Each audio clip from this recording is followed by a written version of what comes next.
अध्यात्म रामायण उत्तरकांड चतुर्थ सर्ग रामराज्याचे वर्णन आणि मग सीता वनवास. मुक्त भावानुवाद.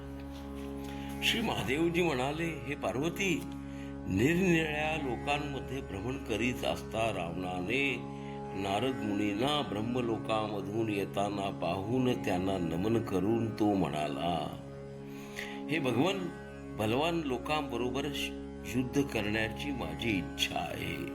तुम्हाला किती लोकांची माहिती आहे? तेव्हा माझ्याबरोबर लढू शकतील अशा बलवान लोकांविषयी मला सांगावे. पुष्कळ वेळा विचार करून मुनी म्हणाले, हे महाबुद्धिमंता, श्वेतदीपात राहणारे प्राणी महाबलवान आणि प्रचंड शरीराचे आहेत. येथे तू जावे. जे लोक विष्णूच्या पूजेमध्ये रत असणारे तसेच विष्णूकडून मारले गेलेले ते प्राणीच तेथे उत्पन्न झालेले आहेत. देव आणि असुर त्यांना जिंकू शकत नाहीत. ते ऐकून रावण आपल्या मंत्र्यासह पुष्पक विमानाने त्यांच्याशी युद्ध करण्याचे इच्छेने सत्वर श्वेतद्वीपाजवळ गेला. त्या द्वीपाच्या प्रभेने तेजरहित झालेले ते पुष्पक विमान तेथून पुढे जाऊ शकले नाही. तेव्हा विमान आणि मंत्री यांना तेथे सोडून देऊन रावण स्वतःच पुढे गेला. त्या द्वीपात प्रवेशताच एका स्त्रीने रावणाला हाताने धरले आणि त्याला विचारले, तू कोण आहेस आणि तुला येथे कोणी पाठवले आहे? सांग. अशा प्रकारे अन्य अनेक स्त्रियांनी सहजपणे हसत तीच गोष्ट पुन्हा पुन्हा विचारली. तेव्हा रावण मोठ्या कष्टाने त्या स्त्रियांच्या हातातून निसटला. त्याला आश्चर्य वाटले. तो दुष्ट बुद्धीचा रावण विचार करू लागला, विष्णूकडून मारला गेल्यास मी तर निश्चितपणे वैकुंठास जाईल. तेव्हा ज्यामुळे विष्णू माझ्यावर रागवतील असे कार्य मी करेन असा निश्चय करून त्यासाठी त्या असुर रावणाने वनातून वैदेहीचे अपहरण केले. हे रामा, तुमच्या हातून आपला वध व्हावा या इच्छेने तुम्ही परमात्मा आहात हे माहीत असूनही रावणाने भूमिकन्या सीतेचे अपहरण केले आणि तिचे आपल्या मातेप्रमाणे पालनही केले. हे रामा, तुम्ही परमेश्वर आहात. तुम्ही विकल्पानी रहित आणि तिन्ही काळात घडणाऱ्या गोष्टींचे साक्षीही आहात. तुम्ही आपल्या विज्ञान दृष्टीने भूत, भविष्य आणि वर्तमान काळातील सर्व काही जाणता. हे ईश्वरा, भक्तांना मार्ग दाखविण्यास्तव तुम्ही सर्व लीलांना करता. तसेच सर्व लोकांकडून पूजिले जाणारे तुम्ही मनुष्य रूपात माझ्यासारखे मुनींच्या वचनांना ऐकता असे वाटते. अशा प्रकारे अगस्त्यांनी श्रीरामांची स्तुती केल्यावर श्रीरामांनी त्यांचा सत्कार केला.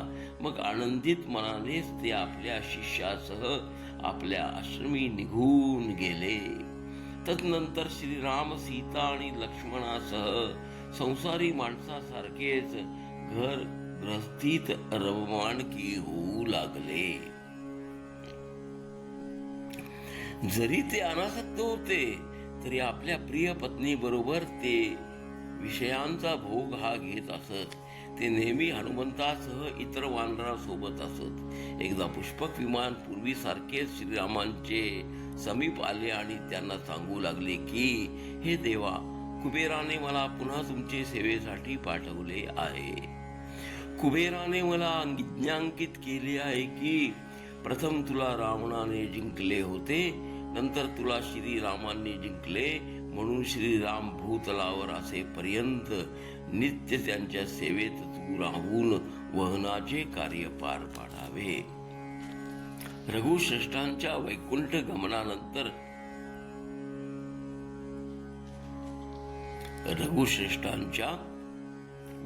गमनानंतर तू पुन्हा माझे सेवस्तव उपस्थित व्हावे.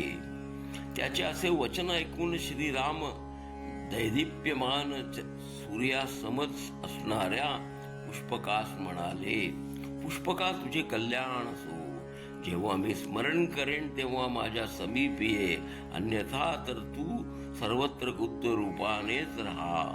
अशा प्रकारे पुष्पकास सांगून श्री रामचंद्र आपले बंधू आणि मंत्रीगण यांचेसह नगरवासियांची सर्व कार्ये योग्य रीतीने करू लागले.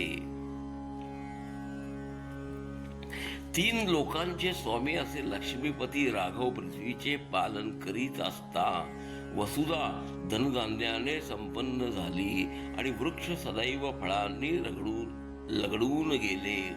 राघव राज्य करीत असताना सर्व लोक हे धर्मपरायण झाले. स्त्रिया पती भक्ती परायण बनल्या आणि कोणासही आपल्या पुत्राचे मरण कधीच पाहावे लागले नाही.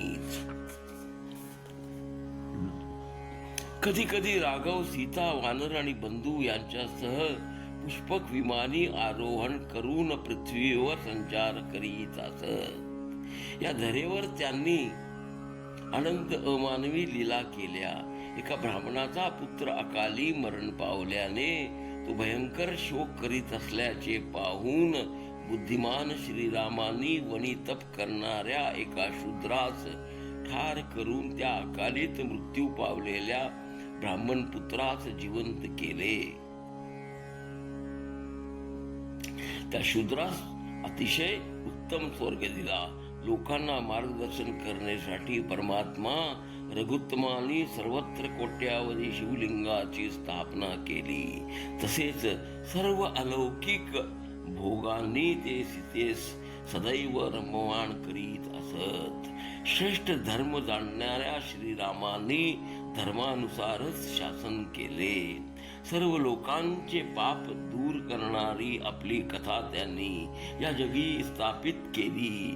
ज्यांचे पदकमलांना तिन्ही लोक वंदन करीत होते अशा त्या माया मानव रूपधारी श्रीरामांनी 10,000 वर्षे न्यायाने राज्य केले.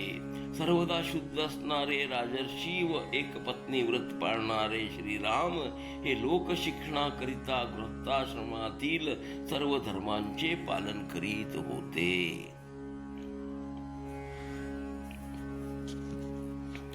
सर्ग 4 पुढे चालू. घ्या श्रवणानंद. हरि ओम तत्सत.